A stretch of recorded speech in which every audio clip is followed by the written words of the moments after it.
pour ce deuxième culte. Merci pour des moments merveilleux que nous passons dans ta présence. Chaque jour, tu nous illumines. Et tu veux que nous puissions apprendre.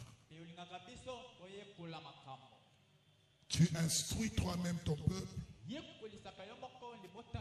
et tu les éclaires. Nous prions en ton nom, Seigneur, que tu bénisses ces moments, que tu nous assistes par ta grâce. Au nom de Jésus. Amen. Est-ce qu'on peut se saluer dans l'amour du Seigneur? Salut 3 personnes, 4, pourquoi pas 5? Peut-être depuis le matin, personne ne l'a salué. Que Dieu bénisse les centres.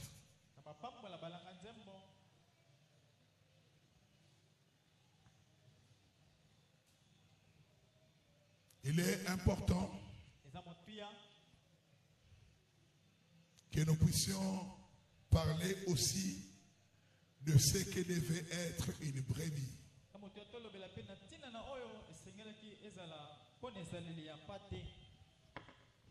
C'est cela le thème de ce matin où en ce deuxième culte, c'est être une bonne brebis.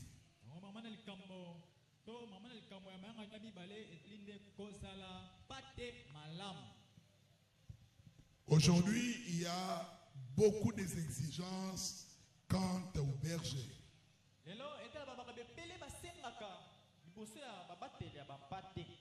Beaucoup de choses qu'on exige au berger. Le berger doit être comme ça. Le berger doit être comme ça. Et le peuple demande d'une manière exigeante au berger d'avoir un certain style de vie.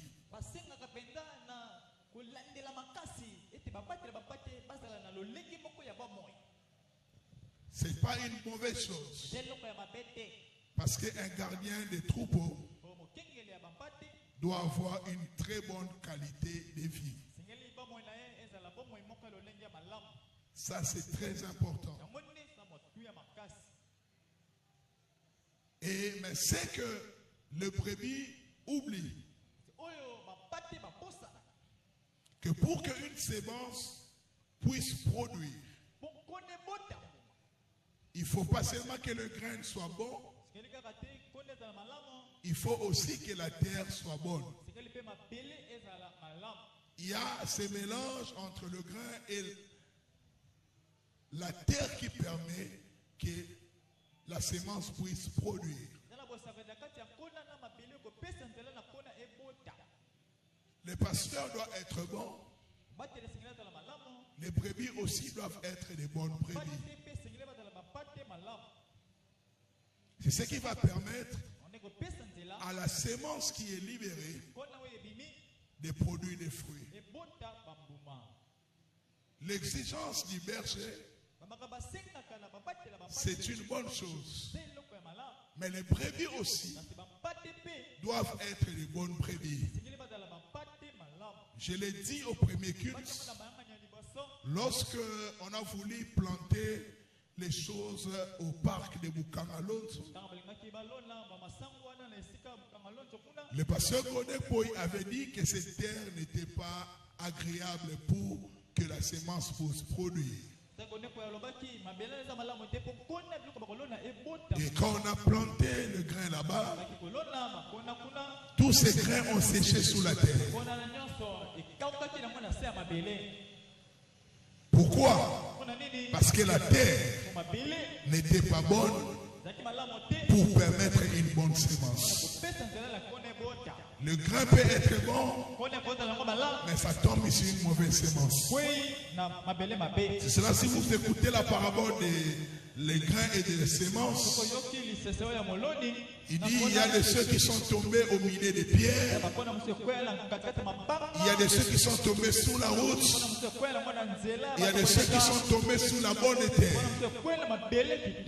Et ceux qui sont tombés sous les pierres et sous la route n'ont pas pu produire. Seule la sémence qui est tombée sur une bonne terre, qui a produit 30, 60, 100. Donc l'idéal, il faut aussi non seulement des bons pasteurs, mais aussi une très bonne qualité des brebis. Jérémie chapitre 3, verset 15. Jérémie chapitre 3, verset 15. Jérémie chapitre 3, verset 15. Est-ce que nous sommes là, Jérémie 3, 15? La Bible dit, je vous donnerai des bergers selon mon cœur. Ils vous feront paître. Vous voyez, il dit je, c'est Dieu. Comme il a dit pour l'homme, je lui ferai une aide semblable. Il dit, je vous donnerai des bergers selon mon cœur. Donc Dieu donne à des brebis un berger. Dieu, pour que ces brebis ne soient pas errants. Et vous savez que sans les bergers, les brebis perdent les chênes. C'est là qu'Ésaïe dit que nous étions errants tous comme brebis.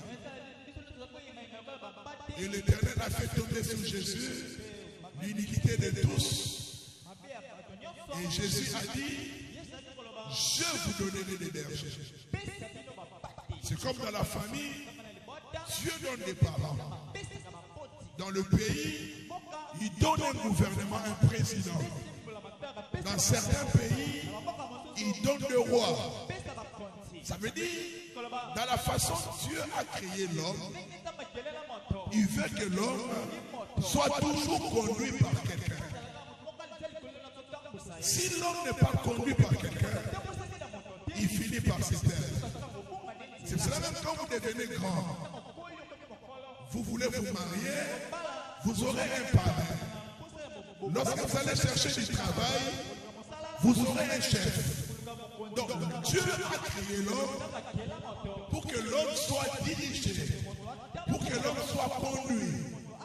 Comme dans l'église aussi, Dieu a dit à son peuple, je vous donnerai des bergers.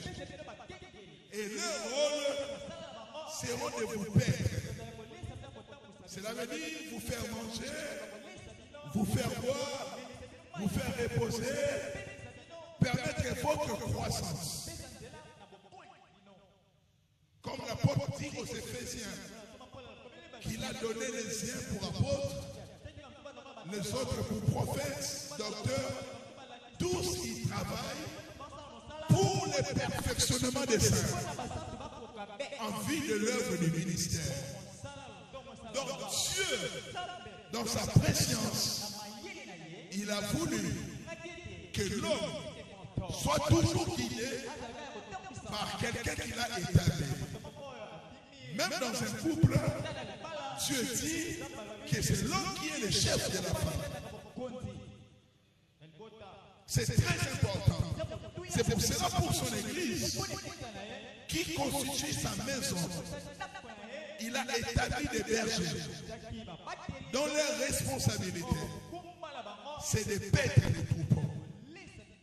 Comme on le fait toutes les semaines, vous prêchez l'évangile, vous donnez les affermissements, venir vous voir quand vous êtes offensé, lorsque vous êtes blessé, essayez de vous réconforter. Lorsque vous êtes éprouvé, nous venons vers vous, parce que c'est le rôle du berger de travailler et de permettre à la brebis de grandir. C'est pour cela dans Actes chapitre 20, verset 27. Actes chapitre 20, verset 27. chapitre 20, verset 27, je lis. Non, je vais lire. Acte 20, 27, il dit, car je n'ai mis aucune réserve à vous annoncer tous les conseils de Dieu.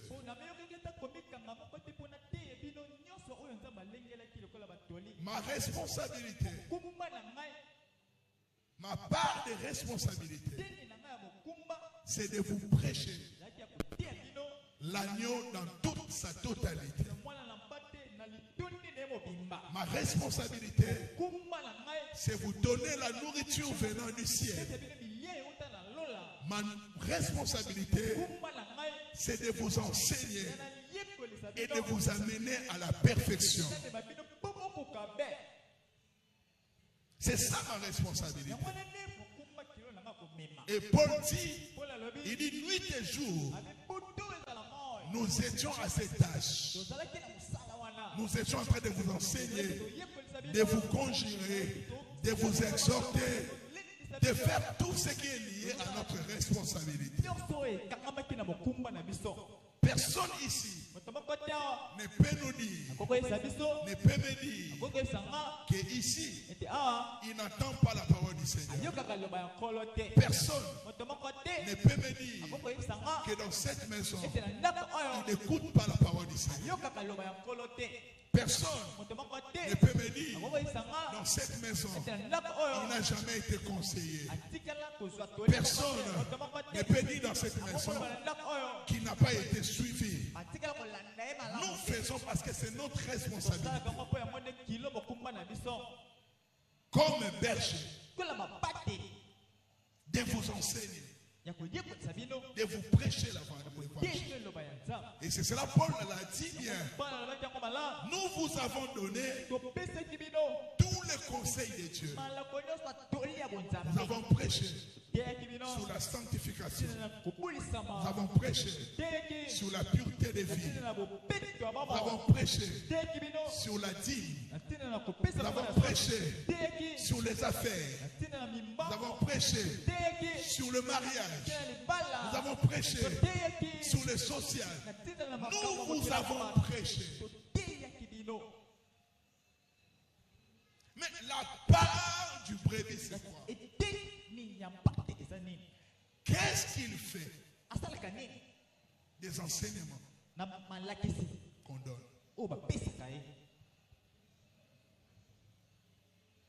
Les enfants qui font le kuluna, ce n'est pas leurs parents qui les ont dit d'être kuluna. Non, c'est faux. Aucun parent ne peut faire asseoir son enfant. Asseoir son enfant veut dire il faut devenir kuluna. Tout enfant a été éduqué comme nous étions éduqués sur des valeurs. Mais c'est chaque enfant qui se décide de suivre ou non les enseignements qu'on donne. Je vais vous dire. Lorsque nous on a étudié la médecine, on nous a appris comment faire avorter. Je sais ça. J'ai étudié ça. Mais on nous a appris à l'université l'avortement thérapeutique. Vous comprenez? On nous a enseigné comment sauver une femme dont sa grossesse pose des problèmes.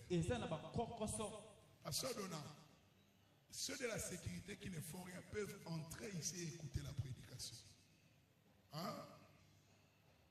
Ils peuvent laisser seulement un pour la toilette, les autres, ils sont pour écouter la prédication.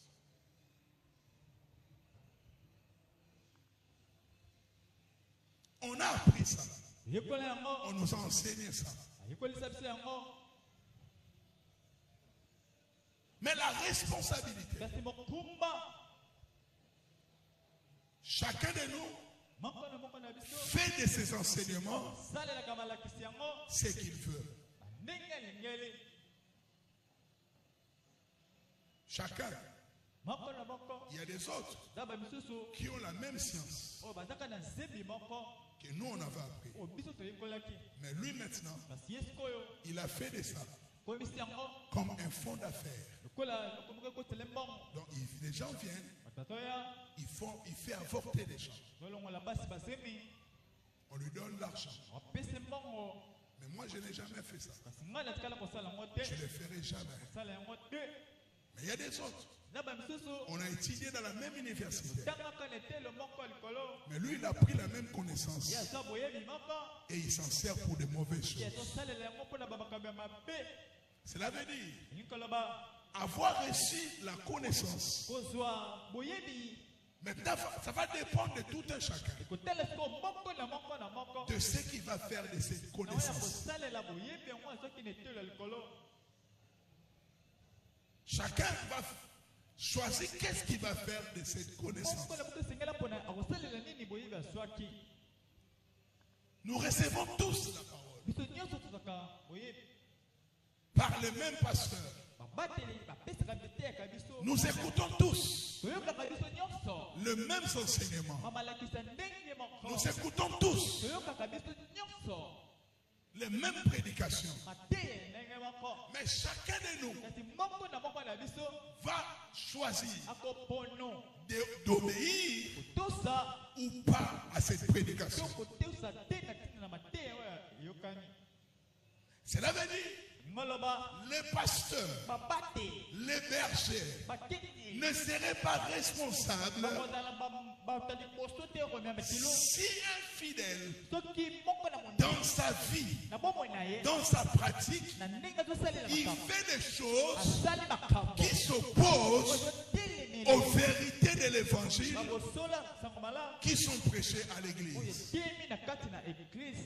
Parce que obéir est un choix.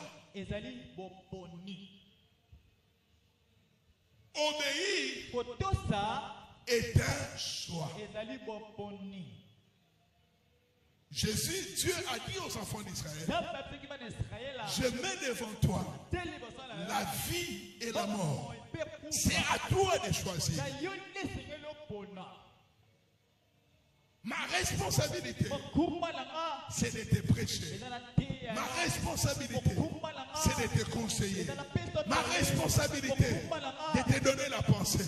C'est à toi de voir si tu vas prendre la direction des instructions données par ton pasteur ou pas.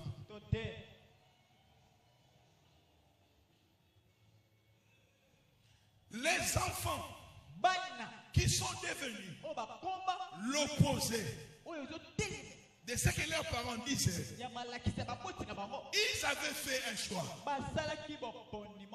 Ils avaient fait un choix. Ils avaient fait un choix.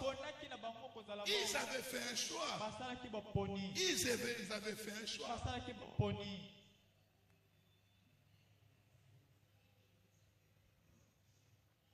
Moi, tous les dimanches, tous les mardis, mercredi, jeudi, dimanche, dans les retraites, dans les séminaires, je vous prêche les conseils de Dieu.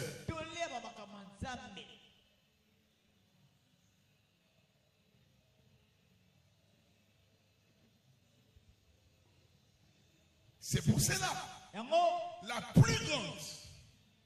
la plus grande qualité d'une brebis, c'est l'écoute et l'obéissance.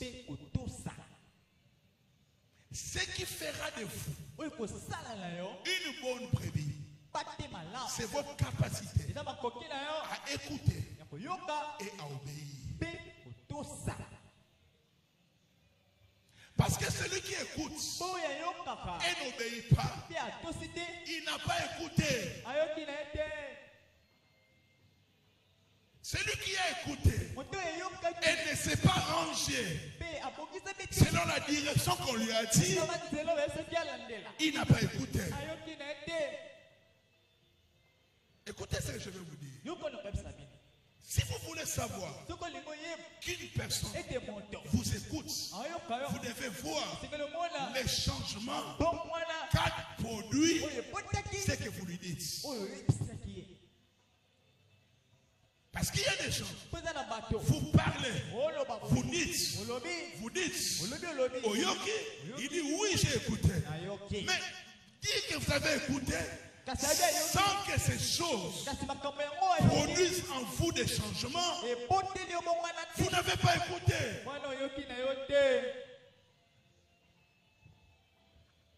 Je vous donne un exemple. Quelqu'un te dit, pourquoi tu es venu aujourd'hui en retard?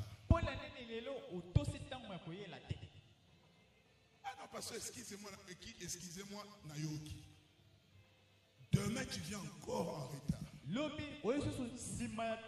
Tu n'as pas écouté. Parce que si tu as écouté, ça doit produire en vous une certaine obéissance. Il y a toujours entre une corrélation entre ce que vous avez écouté et le changement que ces choses ont produit en vous.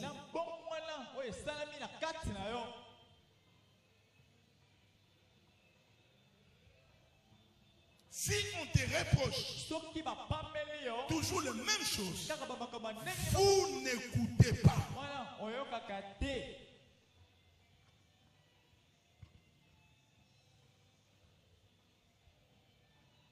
Quelqu'un, je l'ai dit au premier culte. Quelqu'un dit, pasteur, même si j'ai dit à ma femme que j'ai changé, ma femme ne me croit pas.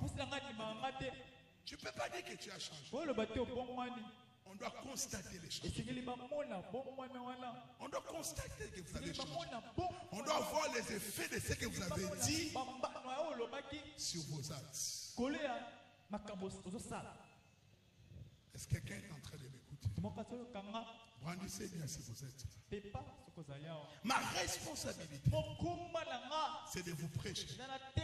Votre responsabilité, c'est d'écouter ce que je vous dis et d'obéir à ce que je vous dis. De ne pas obéir, c'est votre choix.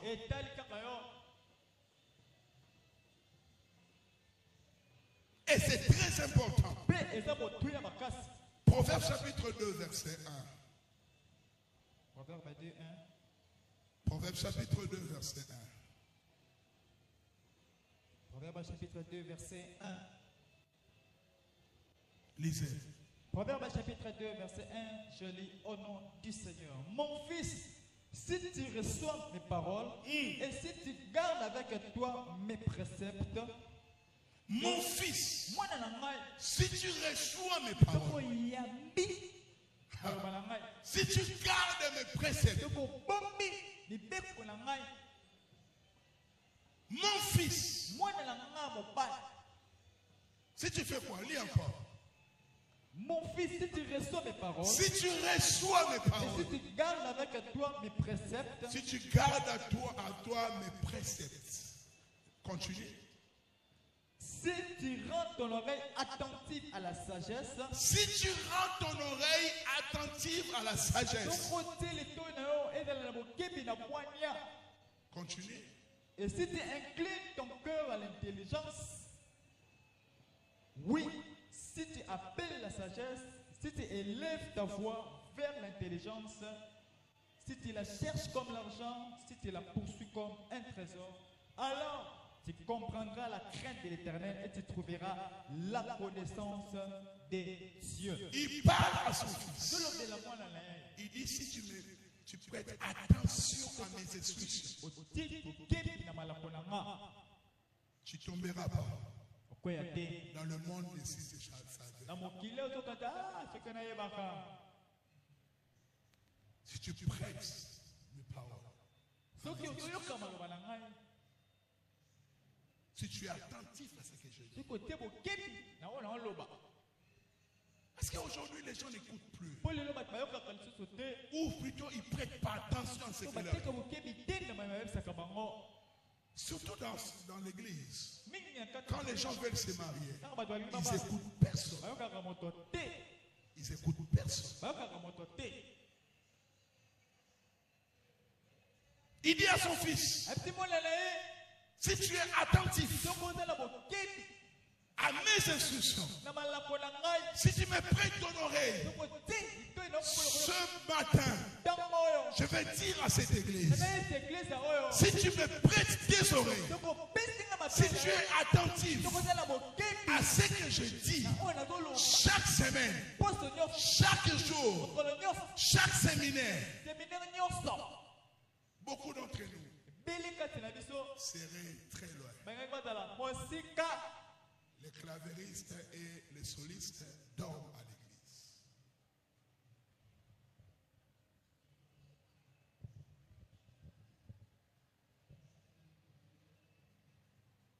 Quelqu'un a laissé son téléphone ici et puis ça sonne.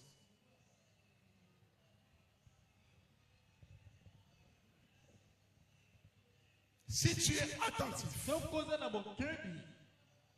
frère Tito, viens m'enlever tous les téléphones qui sont là-bas. Garde ça derrière. Tout. Si tu es attentif à ce qu'on te dit,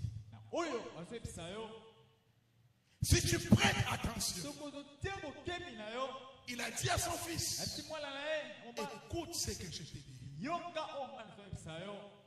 Donc, être à l'église, prier dans cette maison, c'est une bonne chose. Mais si vous n'écoutez pas, si vous ne mettez pas en pratique des choses qu'on vous dit, vous ne serez jamais une bonne brebis.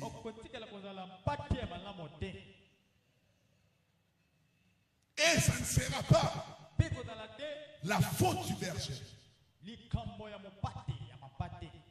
Ça ne sera jamais la faute du berger. Ça ne sera jamais. Écoutez ce qu'Ésaïe 48 dit. Verset 17 à 19. Ésaïe 48, verset 17 à 19. Je vais lire ensemble.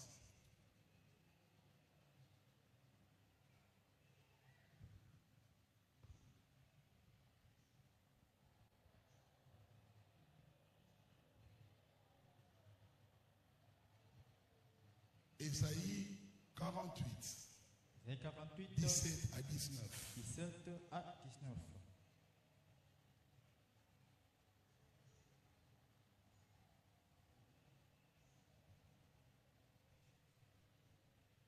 Ainsi parle l'Éternel, ton Rédempteur, le Saint d'Israël.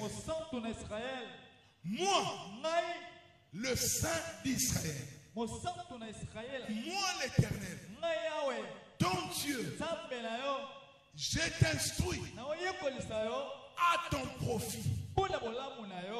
Je t'en ai écrit quoi? Je t'instruis pour ton bien. Ce qu'on enseigne ici, c'est pas pour notre bien. Bien que nous-mêmes, si nous les appliquons, c'est pour notre bien aussi. Ce qu'on nous dit ici, c'est pour ton bien. La sanctification, c'est pour ton bien. La prière, c'est pour ton bien. La dîme, c'est pour ton bien. La consécration, c'est pour ton bien. La pureté des vies, c'est pour ton bien. Quand nos parents nous disaient certaines choses, on croyait qu'ils nous faisaient du mal. C'est après qu'on a compris que ce qu'ils nous disaient, c'était pour notre propre bien. Chacun de nous se rappelle, quand on était à l'école primaire ou à la maternelle, on pleurait même pour ne pas aller à l'école. Nos parents nous forçaient. Et quand on nous forçait, on croyait qu'on nous faisait du mal. Quand on nous disait, abandonne tel ami, abandonne ce genre d'amis, fais attention à ça, fais attention à ça. On croyait qu'il nous faisait du mal. Or, En ces jours, nous voyons, c'est nous qui sommes bénéficiaires. Et les gens qui ont suivi à la loupe ce que leurs parents avaient dit, aujourd'hui, ils bénissent Dieu pour leurs parents. C'est ton profil.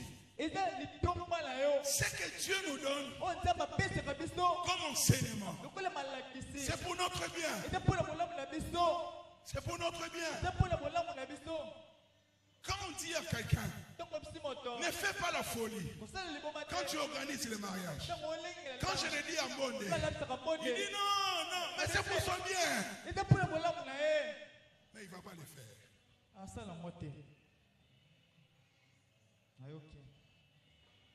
Il ne va pas le faire. Il ne va pas le faire.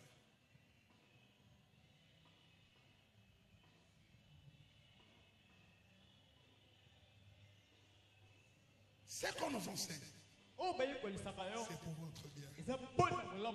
Quand tes pasteurs te dit, il faut que tu payes la dîme. Il est fait pour ton bien. Quand ton pasteur te dit, il faut honorer tes engagements. C'est pour ton bien. Quand ton pasteur dit, conduis-toi droitement. C'est pour ton bien. Si ton pasteur te dit, fais très attention à ça. Fais très attention à ça. C'est pour ton bien. Quelqu'un sait ce verset qui dit que chercher l'éternel, c'est pour notre bien. Quelqu'un déjà lu ce verset? Quelqu'un ne connaît pas ce verset? C'est dans la Bible. S'approcher de toi, c'est pour ton bien. Donc, ça dit quand toi tu pries, c'est pas pour le bien de Dieu. Non, Dieu va prier qui? Qu'est-ce que Dieu va chercher? Qu'est-ce que Dieu va demander? Dieu te dit t'approcher de moi, c'est pour ton bien. Donc il voulait simplement nous dire, quand je vous dis de prier là, c'est pas moi qui suis bénéficiaire, c'est vous qui bénéficiez. Parce que moi, toutes ces choses m'appartiennent. Et c'est là il a dit, il nous instruit pour notre profit. Je t'ai conduit dans la voie que tu dois marcher. Mais écoutez la suite. Il dit, oh, si tu étais attentif à mes commandements, à mes instructions, à mes enseignements, ta paix serait comme un fleuve. Si tu étais attentif, ça veut dire si tu prenais vraiment en considération chaque chose qui est prêchée à ces lieux, vous serez déjà très loin. Je vous dis la vérité. Si vous prenez en considération chaque mot, chaque phrase, chaque prédication, chaque conseil qu'on donne en ces lieux, beaucoup d'entre nous seraient très loin. C'est quand les gens ont des problèmes que vous vous rendez compte qu'ils n'écoutent jamais des choses qu'on dit.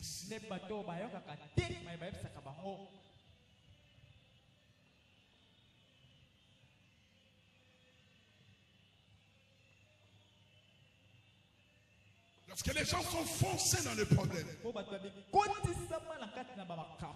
Là, vous comprenez qu'ils n'écoutent jamais des choses. Il dit si tu étais attentif. Si tu étais attentif. Si tu étais attentif. Si tu étais attentif. Si tu étais attentif, tu ne serais pas là où tu es aujourd'hui. Si tu m'écoutais régulièrement, Notre père nous disait, si tu n'écoutes pas les hommes, même Dieu, tu ne vas pas l'écouter. Si tu n'écoutes pas les humains, même Dieu, tu ne vas pas les écouter. Les enfants qui mènent une très mauvaise vie à l'extérieur de leur maison, c'est pas qu'à leur maison on leur dit, c'est pas qu'à leur on leur dit pas allez être de mauvaises personnes. Non, ils ont fait le choix de ne pas suivre des choses qu'on leur disait.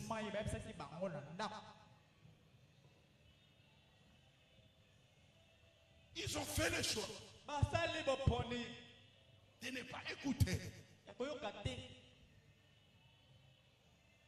Je connais un frère ici. Tous deux. Ils ont été élevés par leur oncle. Deux. Mais si vous les voyez, l'un c'est comme le ciel, l'autre c'est l'enfer. Mais ils ont été élevés par la même personne. Chacun a fait le choix d'obéir ou pas. C'est pour cela, quand tu fais une mauvaise chose, je ne viendrai pas te dire, ne le fais pas. Mon rôle ici, de te dire, ça c'est bien, ça c'est mauvais, ça tu le fais, ça tu le fais pas. C'est à toi, lorsque tu sors de cette maison, de suivre la voie de la vérité.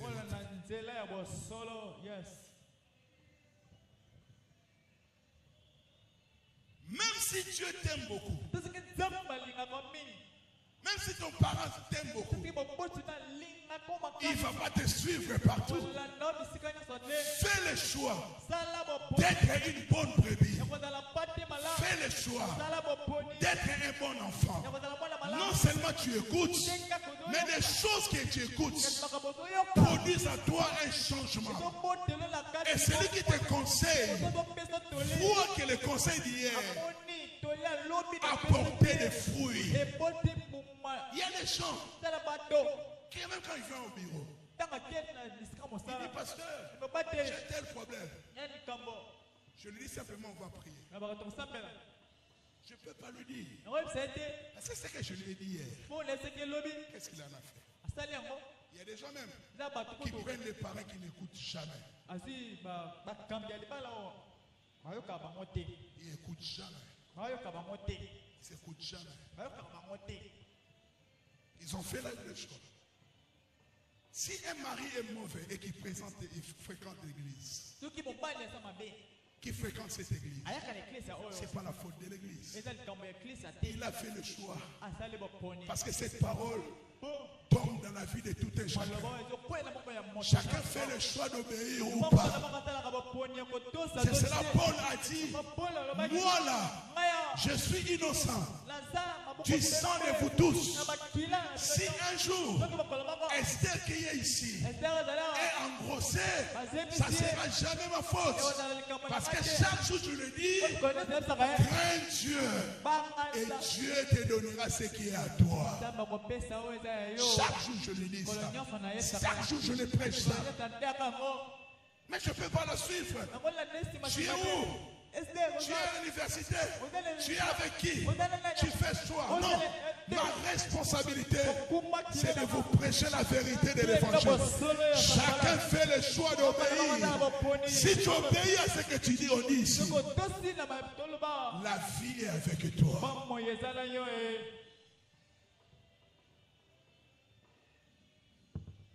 Moi, j'ai fait 10 ans au campus.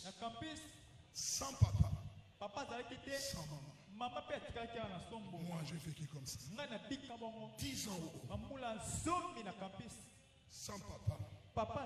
Sans maman. Je suis entré frère. Je suis sorti frère. Sans papa, sans maman. Pas des gens qui font des choses. Et le pasteur est là. Non, les enseignements n'ont pas pour objectif de vous rendre hypocrite. Pas que tu me vois dans un bar, tu fais ça. Non, L'évangile n'a pas pour rôle de faire de vous des hypocrites, mais des vrais enfants de Dieu, transformés par cette parole. Vous devenez réellement ce qu'on dit à l'église. Dans aucune université, on enseigne aux gens, lorsque vous devenez une autorité, il faut aller voler. Voler, c'est un choix. Voler, c'est un choix. Être honnête aussi, c'est un choix. Ces gens qui volent là, certains viennent dans nos églises. Certains sont partenaires de l'église. Mais quand quelqu'un choisit de mettre au côté la parole de Dieu, ça c'est plus le problème du pasteur. Moi je vous prêche la vérité. Je vous dis, comme dans la maison, nos parents nous ont éduqués. Je l'ai dit au premier culte, on a vécu 11 jours avec le pasteur Mata. Il m'a dit à la fin, vous êtes différents. Vous êtes vraiment des chrétiens.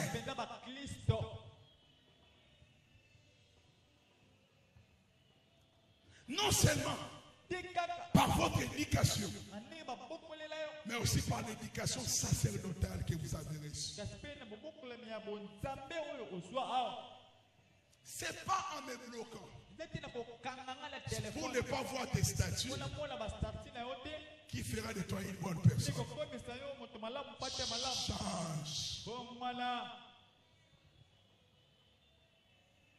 Tu as bloqué déjà des pasteurs. Bloque-moi. Mais un jour, tu te souviendras de cette chair. Tu te souviendras de ces enseignements. Tu diras, le pasteur me disait la vérité. Notre pasteur nous aidait. Et tu viendras dire, mais merci pour les suspensions.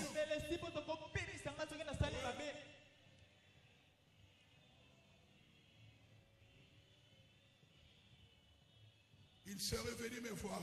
Elle pleurait. Elle pleurait. Dit, pasteur, quand tout le monde parle avec toi, on ne soupçonne rien. Mais pourquoi si c'est seulement moi? Les gens disent toujours, nous ne voulons pas te voir à côté du pasteur. Je l'ai dit, moi, je te vois seulement à l'église. Tous les gens là, et ils te voient en dehors de l'église. Ils savent que tu es un danger.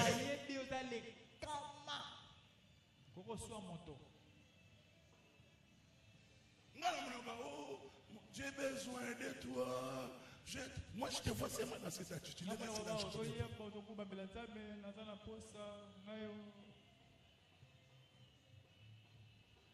Il y a des gens qui pleurent. Ah, papa, si j'avais écouté. Oh, maman, si j'avais écouté. Mais pour ne pas se retrouver là-bas, décide-toi. Non seulement d'écouter, mais d'obéir. Il dit, si tu étais attentif à mes instructions, si tu étais attentif à mes instructions, je conseillais une soeur. Je lui ai dit, tu pars travailler dans cette entreprise. Comme on t'a engagé là-bas, ne va pas aimer les gens là-bas. Ça va être très dangereux pour toi. Il ne m'a pas écouté. Quelques semaines après, pasteur, je dis, qu'est-ce que je t'avais dit? Qu'est-ce que je t'avais dit? Qu'est-ce que je t'avais dit? Qu'est-ce que je t'avais dit? Qu'est-ce que je t'avais dit? Aujourd'hui, les gens débattent avec les instructions. Pourquoi? Ils pensent que les choses de Dieu, c'est pour le bien du pasteur. Aujourd'hui, je peux donner 1000 francs à maman, 2000 à maman, même $10, même $100. Mais il ne mange pas tout ce que je mange. Mais tout ce qu'il avait dit, c'était pour mon bien. Même les diplômes qui se sont bâtis, que je puisse avoir, je suis le premier bénéficiaire. C'est pour cela, tout ce qu'on dit ici, si tu l'écoutes, tu obéis à cela, toi-même, tu seras le premier bénéficiaire de ton obéissance. Tu seras le premier bénéficiaire. Quand tu seras la femme du ministre, quand tu seras le futur chef, tu seras le premier bénéficiaire. Mais ma responsabilité est de dire, quand c'est bien, c'est bien. Quand c'est mauvais, c'est pas mauvais. Et toi, non seulement tu écoutes, mais tu te décides de prendre la direction de ce qu'on te dit. Si après les cultes ici, toi tu vas aller sortir, aller préparer dans la maison des maris d'autrui, ça c'est pas la faute du pasteur. Quand après ces cultes, tu te retrouveras dans un hôtel, ça c'est pas la faute du pasteur. Moi je vous prêche la vérité et vous connaîtrez la vérité et la vérité vous affranchira. Tant que tu n'obéis pas à la vérité, cette vérité ne va jamais vous affranchir. Que Dieu vous bénisse.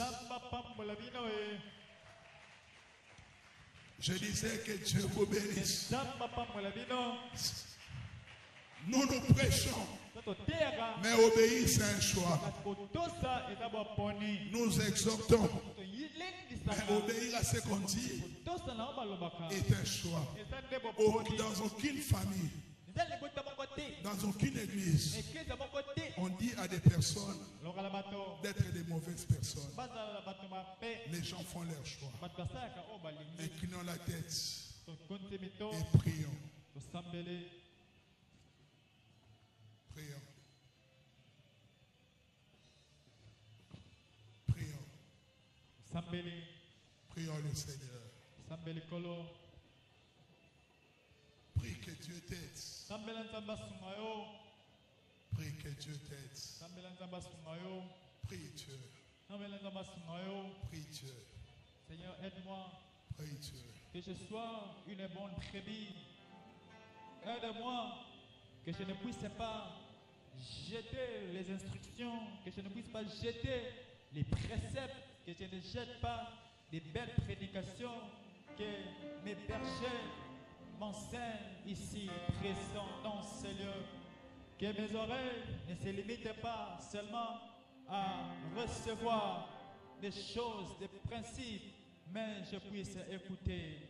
Aide-moi à être une bonne brebis.